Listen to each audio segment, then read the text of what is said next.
Yun, magandang gabi mga pare ko. What's up? Ayan, so pag nakita nyo, yan, bigyan ko yung tip pala. Pag nakita nyo na may mga langgam, yan, yan, madaming langgam sa paligid ng inyong mga sili, panigurado yan, mayroong aphids. Kasi yung nagre-release yung aphids ng matamis na amoy para sa mga langgam.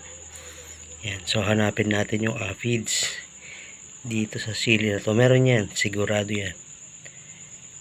Pag may ganyang mga langgam. Ayun oh.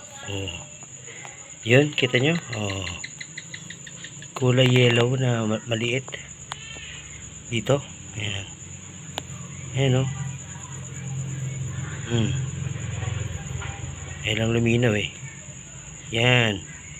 So malambot lang naman yan. Pwede mo nang patayin yan. Ayan oh. Patay. Patay mo lang yan. Manually. Para hindi ka na mag-spray. Ayan. Ayan. So maghanap pa tayo. Sigurado yan. Basta pag may langgam. Ayan. So at least napatayin na natin yung iba. Ayan. Yan. Yun yung isang tip. Pag may mga madaming langgam sa palibot ng inyong mga sili. Ayan, dito rin. Kasi pag gantong mga maliliit lang, hindi na ginagamitan ng mga insecticide. Ayan. Ayun may mga langgam. Ayun. May mga aphids.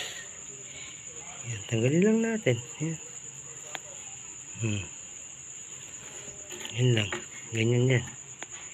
So, yun lang. At least